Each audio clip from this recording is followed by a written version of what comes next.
श्री हरिवंश महाराज जी। महाराज जी, आप कह रहे हैं कि कृत्रिम, महाराज जी आजकल एआई का एक बहुत हुआ है कि जो भी आप उसमें डाल दुनिया की रचना कर देता है। तो कह रहे हैं कि पहले ही मनुष्य ध्यान साधना और प्रकृति से एकदम विलग था और एक स्वप्न में एक और स्वप्न की रचना का, एक माया का ऐसा जाल हो गया। तो महाराज जी, इसमें हम अपने आप को कैसे, अब कलयुग ऐसा जाएगा कि आपका मन अंतर्मुख भजन में न लगने पावे। देखो, आज के 25-30 वर्ष पहले मोबाइल कहाँ था?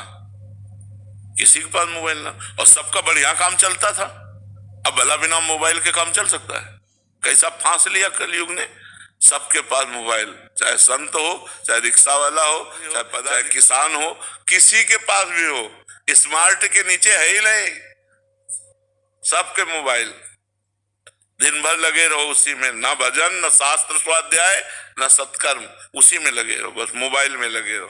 अब मोबाइल बहुत चीजें आ गई हैं, बहुत से ऐसी चीजें आ गई, अब सारा समय इसी में जाता है। लोग जो है ना, आप देखो कुर्सी में बैठे मिलेंगे तो उसी में मिलेंगे, अंगुली सरकाते मिलेंगे उसी में मिलेंगे। ये कलयुग का प्रभाव है कि वो एक ऐसी ऐसी आकर्षणकारी चीजें रचता है, लोग उसी में फंसते चले जाए और भगवान के अंतर भजन से विमुख हो जाए।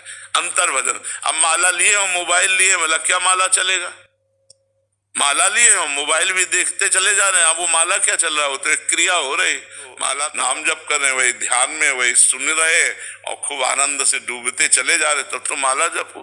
तो भाई, अब ये चीजें तो कलयुग और आगे आविष्कार आएंगे, ऐसे आविष्कार आएंगे जो भजन विहीन करते चले जाएंगे सारा मन। अब रामायण पढ़ने में, महाभारत पढ़ने में, भागवत पढ़ने में, वेद पढ़ने में किसका मन लगता है? अब बताओ, इतने लोग बैठे हैं, कौन रोज स्वाध्याय करता है? कि रोज सुबह उठकर नहा धो करके वेद का पाठ हो रहा है, संध्या गायत्री हो रही, भागवत का पाठ हो रहा है, कोई बिरला ही करता होगा। उठकर मोबाइल में है, कुन्न से बजा, किसका आया, देखा, क्या मैसेज हुआ, क्या, इसी में वृत्ति लगी हुई।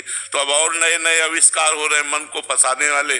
बचाना चाहिए अपने को, बचाकर भगवान के नाम और शास्त्र स्वाध्याय करना चाहिए, जिससे हमारी बुद्धि पवित्र हो।